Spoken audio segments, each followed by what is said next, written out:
నమస్తే. సనాతన ధర్మం ప్రేక్షకులకి స్వాగతం. మనతో పాటుగా దశ మహావిద్య ఉపాసకులు డాక్టర్ ప్రొఫెసర్ ముల్లపూడి సత్యనారాయణమూర్తి గారు ఉన్నారు. ఆయనతో మాట్లాడదాం. నమస్తే. నమస్కారం మా శ్రావణి మేడం గారు. కళలో మంచి కళలు ఉంటాయి, చెడ్డ కళలు ఉంటాయి. నిజంగా మనకు మంచి కళలు వస్తే అవి నిజం అవ్వాలి అని చాలా మంది అనుకుంటూ ఉంటారు. అలా నిజం అవుతాయా? ఒకవేళ నిజం అవ్వాలంటే మనం ఏం చేయాలి? ఖచ్చితంగా ఉంటాయమ్మా, ఖచ్చితంగా అవుతాయి. మనకి తెల్లవారుజామున దేవకన్యలు కల్లోకి వస్తారు బ్రహ్మ ముహూర్తంలో. తర్వాత ఆవులు కల్లోకి వస్తాయి, ఋషులు సన్యాసులు కల్లోకి వస్తారు, దేవతా విగ్రహాలు కల్లోకి వస్తాయి, పాములు చేపలు నీటి పై పొరలు తెల్ల పాములు కల్లోకి రావాలి. గోధుమ రంగు పాములు, నల్లపై రాకూడదు. చేపలు పైకి ఈదుతున్నట్టు రావాలి, కిందకి వెళుతున్నట్టు రాకూడదు. అలాగే మనిషి పర్వతం మనం పర్వతం ఎక్కుతున్నట్టు రావాలి, పర్వతం నుంచి పడిపోతున్నట్టు రాకూడదు. పడిపోతున్నట్టు డౌన్ ఫాల్. ఈ విధంగా పుస్తకాలు రావచ్చు, లక్ష్మీదేవి రావచ్చు, డబ్బులు రావచ్చు, అలా బంగారం రావచ్చు. ఇదే మాయాబజార్ సినిమాలో ఎన్టీ రామారావు గారు ఏం చేస్తారు, శ్రీకృష్ణుడిగా ఉండి ఒక మాయా దర్పణం తీసుకొచ్చి ఇది మన దుర్యోధనుడు పంపించాడు, బాగుంది, దీంట్లో నుంచి ఏది చూసుకుంటే అది అని అంటే సరే అని చెప్పేసి ఏం చేస్తారు, ఈ యొక్క బలరాముడి భార్యని చూడమంటారు. ఆమె చూస్తే అంత బంగారం కనబడుతుంది. నీకు బంగారం మీద ఇంట్రెస్ట్ కాబట్టి బంగారం కనబడింది అంటాడు. తర్వాత నెక్స్ట్ ఈయన చూడమంటారు, బలరాముడిని. దుర్యోధనుడు కనబడతాడు. దుర్యోధనుడు అంటే నీకు ఇష్టం కదా, నీ శిష్యుడు, అందుకని కనబడింది అంటారు. కృష్ణుడు చూడమంటే నాకు అప్రియులు ఎవరో, ప్రియులు ఎవరో, ఇష్టంలో ఎవరో, శత్రువులు ఎవరో నాకే తెలియదు, చూద్దాం ఎవరు వస్తారంటే అందరికీ తెలిసిందే అర్జునుడు వస్తాడంటారు. కానీ ఈయన చూడగానే శకుని వస్తాడు. శకుని వల్లే మహాభారతం జరిగింది, శకుని వల్లే పాండవులకు విజయం కలిగింది, ధర్మ సంస్థాపన అయింది. కాబట్టి కృష్ణుడికి శకుని అంటే ఇష్టం. అందుకని అలా ఎలా అయితే వస్తున్నాయో మాయాదర్పణం, ఇది అప్పుడు అందరూ కలిసి ఉండేవారు. పాండవులు కౌరవులు కలిశారు. పాండవులు చక్కగా ఒక బ్రహ్మాండమైనటువంటి సభ చేసి, మయసభ లాంటిది చేసి అప్పుడు గిఫ్ట్ల కింద పంపించినప్పుడు జరిగిన సంఘటనలు ఇవన్నీ ఓకే, ఇంతవరకు బాగున్నాయి. దుర్యోధనుడు పంపించినా, ధర్మరాజు పంపించినా ఒకటే. ఆ భేదభావాలు పాండవులకు లేవు పాపం. ఇప్పుడు బానే ఉంది. ఇప్పుడు ఇటువంటి కళలు నిజం చేసుకోవడానికి ఏం చేయాలి? యద్భావం తద్భవతి. ఇప్పుడు మానవుడు చనిపోయిన తర్వాత ఇప్పుడున్నటువంటి ప్రవచనకారులు కానీ, సాధువులు కానీ, సన్యాసులు కానీ, బాబాలు కానీ అందరూ ఒకటే చెప్తున్నారు, మీరంతా నరకానికి వెళ్ళిపోతారు పుణ్యాలు చేయకపోతే, లేకపోతే నీచమత్యాది యోనుల్లో పుట్టేస్తారు, కుక్కల కింద నక్కల కింద పుట్టేస్తారు, లేకపోతే మంచి కర్మలు మంచి పుణ్యాలు చేస్తే కనుక అంబానీ ఫ్యామిలీలో, డబ్బులున్న ఫ్యామిలీలో పుడతారు, లేకపోతే మామూలుగా దరిద్రుల బాధలు అనుభవించేటటువంటి కుటుంబాల్లో పుడతారు, జ్ఞానశూన్యులైపోతారు, చదువు బాగా మంచి పుణ్యాలు చేస్తే పండితులుగా పుడతారు. ఇలా చెప్తున్నారు, ఇంతవరకే చెప్తున్నారు. కానీ ఇంతకు దాటి ఇంకా మంచి స్టేజ్ గా చెప్పొచ్చు, వాళ్ళు చెప్పడానికి ట్రై చేయట్లా. అది మన గురుగారు అయినటువంటి బ్రహ్మశ్రీ చాగంటి కోటేశ్వరరావు గారు చెప్పారు. ఏమని, మానవుడు ఇవే కాదు, మనకి పై జన్మలు కూడా ఎత్తొచ్చు. మనం యక్షులు అవ్వచ్చు, గంధర్వులు అవ్వచ్చు, దేవతలు కూడా అవ్వచ్చు. ఆ ట్రయల్స్ వీళ్ళు చెప్పకపోవడం వల్ల ఎవరికి కూడా ఎంకరేజ్మెంట్ రాక ట్రై చేయట్లేదు. ఇప్పుడు ఒకనొకప్పుడు మేము ఎగ్జామ్స్ రాసినప్పుడు గవర్నమెంట్ జూనియర్ కాలేజ్ రాజమండ్రి నుంచి అప్పుడు నలుగురికే ఐఐటి వచ్చేది, మొత్తం టోటల్ ఆంధ్రప్రదేశ్ నుంచి సౌత్ ఇండియాకి 4 మహా అయితే 10 వచ్చాయి. ఇప్పుడు పుట్ల కింద వస్తున్నాయి. మన సౌత్ ఇండియా డామినేట్ చేసి పడేసాం మెడిసిన్ ని. అలాగే అమెరికాలో ఉన్నటువంటి మన ఇంజనీర్లు అంతా కూడా ఏఐ సాఫ్ట్వేర్ ఇంజనీర్స్ అంతా భారతీయులే. అంటే ఐఏఎస్లు అప్పుడు కూడా నార్త్ ఇండియన్స్ కొట్టి పడేసేవారు, వాళ్ళని తొక్కి పడేసి మనం సౌత్ ఇండియన్ జనం కొట్టి పడేస్తున్నాం. అంటే ఇవన్నీ ఎలాగా, ఒకడు కొడుతున్నాడు కాబట్టి నువ్వు కూడా కొట్టగలవరా అని చెబితే వీడికి ఎంకరేజ్మెంట్ వచ్చి వీడు కూడా చదువుతున్నాడు. అలా ఒకడు దేవతలు అవ్వగలరా మీరు ట్రై చేయండి అంటే అందరూ ట్రై చేస్తారు.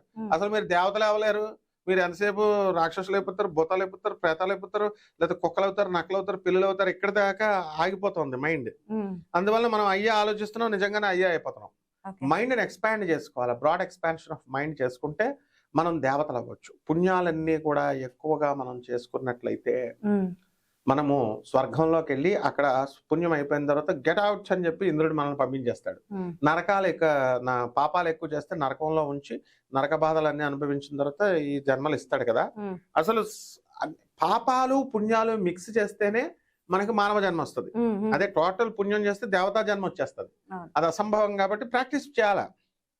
ఇప్పుడు ఒక యక్షుడిగా, ఒక గంధర్వుడిగా మనం అవ్వాలనుకోండి. ఒక గంధర్వుడిగా చెయ్యాలి అంటే గంధర్వ సాధన ఒక రాళ్ళు రప్పల దగ్గర గంధర్వులు ఉంటారు హిమాలయ పర్వతాల దగ్గర. అందుకని మనం ఒక తంబూరాన్ని పట్టుకోవడం, ఒక వీణను పట్టుకోవడం, దాంతో ప్రాక్టీస్ చేసుకోవడం, దాన్ని దేవతగా ఆరాధించడము, ఆ సాధన చేయడం ద్వారా మన మైండ్ గంధర్వ లోకానికి వెళుతుంది. గంధర్వం అవుతాం మనం. అలా అయిన వాళ్ళే ఘంటసాల గారు, పి సుశీలమ్మ గారు, సుబ్బలక్ష్మి గారు, వీళ్ళందరూ గంధర్వులే. అలాగే ఇప్పుడు సినిమా స్టార్స్ ఉన్నారు, శ్రీదేవి గారు, జయప్రద, వీళ్ళంతా కూడా, ఎన్టీ రామారావు గారు, వీళ్ళంతా మామూలు వాళ్ళు కాదు, స్టార్స్ అంటారు. అందుకే వాళ్ళని నక్షత్రాలు, ఆకాశంలో ఉన్న నక్షత్రాలు భూమి మీదకి వచ్చి వాళ్ళ డ్యూటీ వాళ్ళు చేసేసి మళ్ళీ చిరస్థాయిగా పేరు సంపాదించుకొని మళ్ళీ స్టార్స్ వెనక్కి వెళ్ళిపోతారు. యాంకర్లు కూడా అంతే, మీరు కూడా అంతే అనమాట, స్టార్ అనమాట. అలాగే ఇప్పుడు ఈ యొక్క యక్షుడు అవ్వాలనుకోండి, యక్షులు ఎక్కడ నివసిస్తాయి? తటాకాలలో, చెరువుల దగ్గర, వనాలలో, మర్రి చెట్టు దగ్గర ఉంటాయి. మనం అక్కడ సాధన చేసుకోవడం, మనం వాటిగా భావించుకోవడం ద్వారా, ఆ పూజలు చేసుకోవడం ద్వారా అవుతాం. అలా దేవతా పూజ, దేవతారాధన చేస్తున్నాం. దీనికి నేను ఎగ్జాంపుల్ కూడా చెప్తాను. నవవిధ భక్తుల్లో సారూప్య భక్తి, సామీప్య భక్తి అని ఉంటాయి.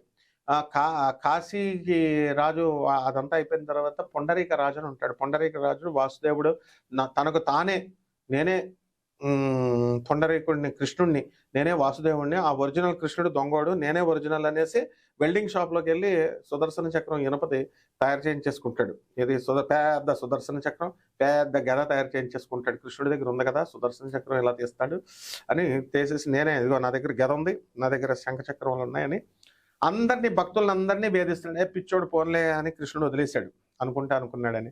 వీడు ఎప్పుడైతే భాగవత భక్తుల దగ్గరికి వచ్చి భక్తుల్ని తంతూ, నువ్వు పొండరీక వాసుదేవాయ నమః అన్నాను, కృష్ణుని తలిస్తే ఏమొస్తుంది నీకు అన్నప్పుడు కూడా వదిలేశాడు. భక్తుల్ని వేధించేటప్పుడు మాత్రం కృష్ణుడు వచ్చేస్తాడు. కృష్ణుడికే ఛాలెంజ్ చేస్తాడు రమ్మని.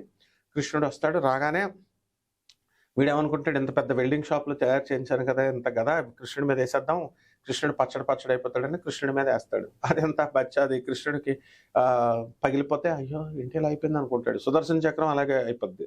అప్పుడు శ్రీకృష్ణ పరమాత్మ అసలైనటువంటి సుదర్శన చక్రాన్ని ఇలా తీస్తాడు. చేతిలో ఏమి ఉండదు, అది ఇలాగనగానే మొత్తం పంచభూతాల్లో మనందరి జీవాల్లో ఉన్నటువంటి శక్తి అంతా సుదర్శన చక్రంగా క్రియేట్ అయ్యి అప్పుడు తెలుసుకుంటాడు, ఇదా ఒరిజినల్ సుదర్శన చక్రం, నేను వెల్డింగ్ షాప్ లో చేయించేసుకున్నాను అనుకుంటాడు ఈ పొండరీక రాజు. అప్పుడు తీసేసే ముందు అంటాడు, తెలుసో తెలియక నా నామం పెట్టుకున్నావు, తెలుసో తెలియక నేనే కృష్ణుడిని అని భావిస్తూ వచ్చావు, కాబట్టి నేను నీకు సారూప్య మోక్షాన్ని ఇస్తున్నానని పేక తీసేస్తాడు. అట్లా మనము ఇప్పుడు ఏమైందనమాట, సారూప్య భక్తి వచ్చేసింది. అలాగే సామీప్య భక్తి, కృష్ణుడిలాగే జీవిస్తాడు వాడు. పైకి వెళ్ళిన తర్వాత కృష్ణుడిలాగే ఉంటాడు. భావన బట్టి అద్భావం తద్భవతి, నువ్వేదనుకుంటే అది, as you think so you become, నువ్వు ఏదైతే పాజిటివ్ గా ఆలోచించాలి, అప్పుడు మనకి దేవతా జన్మ వస్తుంది. అలా ఈ కళలు కూడా నిజం అవ్వాలి. ఒక దేవకన్య వచ్చింది. జగదేక వీరుని కథలో ఎన్టీ రామారావు గారు 4 దేవకన్యలను పెళ్లి చేసుకున్నట్టుగా వాళ్ళ భావిస్తా ఉంటాడు. ఆయనకు అది కళ్ళలోకి వచ్చేవి. జగదేక వీరుడు ఇక్కడ ఒక చిన్న కరెక్షన్ గురువు గారు, ఇప్పుడు కళలో రకరకాలుగా వస్తుంటాయి. బంగారం వస్తుంది, గోల్డ్ వస్తుంది, అదే మన ధనం రావచ్చు, తెల్లపాము, అంటే దానికి ఒక భావం ఉంటుంది, అంతేగాని యాజ్ ఇట్ ఈస్ బంగారమే వస్తుంది అనేది కాదు కదా. ఎగ్జాక్ట్లీ. అంటే త్వరలో ఆవు పేడ వచ్చింది అనుకోండి, అంటే దానికి ఒక మీనింగ్ ఉంటుంది, అది తెలుసుకుని మనం, అవును, అశుద్ధం కనబడిందంటే ఐశ్వర్యం వస్తుంది. అలా కళల ఫలితాలు భావించుకోవాలి పాజిటివ్ గా. అందుకని మనము మన భావాన్ని ఎప్పుడు కూడా పరమాత్మలో, మన ఆత్మను పరమాత్మలో అనుసంధానం చేసినప్పుడు మనకి మనం అనుకున్నటువంటి రిజల్ట్ వస్తుంది. ఆ కళలన్నీ కూడా పాజిటివ్ గా మనం మార్చుకోవచ్చు అనమాట. ఇప్పుడు కరాంగులి మాలలు వేస్తున్నారు, మీరు కూడా వేసారు, ఎందుకు భావన అంటే నాకు ఇది వేసుకోవడం వల్ల కొంచెం శక్తి వస్తుంది అని. ఇలా అది రానియండి, రానివ్వకపోనియండి. అట్లా ఉంగరం పెట్టుకుంటాం, ఇదిగో ఇది పెట్టాను నేను, ఇది ఉంటే నా వెనకాల శనీశ్వరుడు ఉన్నాడు, నేను దేనైనా జయించగలను అని ఒక ధైర్యం వస్తుంది. ఎప్పుడైనా నాకు పిరికితనం వచ్చిన పనులు అవ్వకుండా నా శనీశ్వరుడు ఉన్నాడు, ఆంజనేయ స్వామి ఉన్నాడు, అది పాజిటివ్. అట్లాగా మనం డెవలప్ చేసుకుంటే తప్పకుండా మనకి ఈ యొక్క కళలన్నీ కూడా, మనకు వచ్చిన కళలన్నీ మంచి కళలుగా మారతాయమ్మా, నిజం వాస్తవాలుగా అవుతాయమ్మా. ధన్యవాదాలు గురుగారు, చాలా చక్కగా చెప్పారు. ధన్యవాదాలు.